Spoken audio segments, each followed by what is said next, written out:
మనం బోధన్ శంకర్ నగర్‌లోని అతిపెద్ద ఆట స్థలం ఎన్ఎస్ఎఫ్ గ్రౌండ్ దగ్గర ఉన్నాం. చూసారా ఎంత పెద్ద ఖాళీ స్థలమో! చూడ్డానికి చాలా విశాలంగా ఉంది. మరి ఇక్కడ ఈ ప్రదేశంలోనే ఈ ప్రాంతవాసులంతా కూడా చక్కగా పిల్లలంతా కూడా ఆడుకుంటూ ఉంటారు. మరి మన పత్రి సార్ కూడా ఇక్కడే ఈ ప్రదేశంలోనే క్రికెట్ ఆడుకుంటూ ఉండేవారు. నిజంగా పత్రి సార్‌కి క్రికెట్ అంటే చాలా ఇష్టం. అసలు ముఖ్యంగా చెప్పాలనంటే స్ట్రీట్ క్రికెట్ ప్లేయర్ పత్రిజీ అని చెప్పొచ్చు మనం. ఆయనకి క్రికెట్ అంటే ఎంత ఇష్టం అంటే క్రికెట్ వస్తున్నప్పుడు మిగతా అన్ని పనులు ఆపేసి క్రికెట్ చూస్తుండేవాళ్ళు.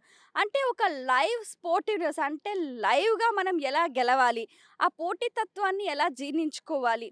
అది బాగా ఇంట్రెస్ట్ చూపించేవారు. అందరూ అనుకుంటారు ఆట అని. కానీ ఆ ఆటలో అంతర్లీనంగా ఉన్న అంతరార్థాన్ని వాళ్ళు అర్థం చేసుకోవడం అంటే ఎత్తుకుపైట స్పాంటేనియస్‌గా మనము ఎలా ఆ సిట్యుయేషన్‌ని, ఆ ఆటని అందులో ఉన్న మర్మాన్ని తెలుసుకోవాలి అని చెప్పి పత్రి సార్ చాలా ఇంట్రెస్ట్ చూపించేవారు.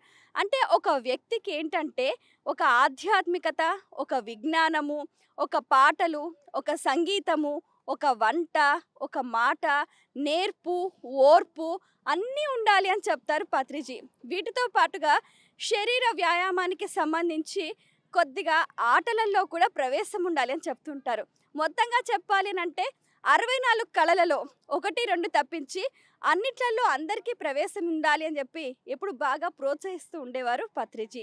మరి బోధన్ శంకర్ నగర్‌లో అసలు కింగ్ లాగా ఇక్కడ ఈ గ్రౌండ్‌లో చాలా అద్భుతంగా వారు ఆడుతూ, అందరి చేత ఆడిస్తూ, తాను ఒక నాయకత్వ లక్షణాన్ని కూడా పెంపొందిస్తూ, ఎంతో చక్కగా హాయిగా అందరితో జాలీగా ఉంటూ, ఒక రకమైన ఆహ్లాదాన్ని వారు ఎంజాయ్ చేశారు.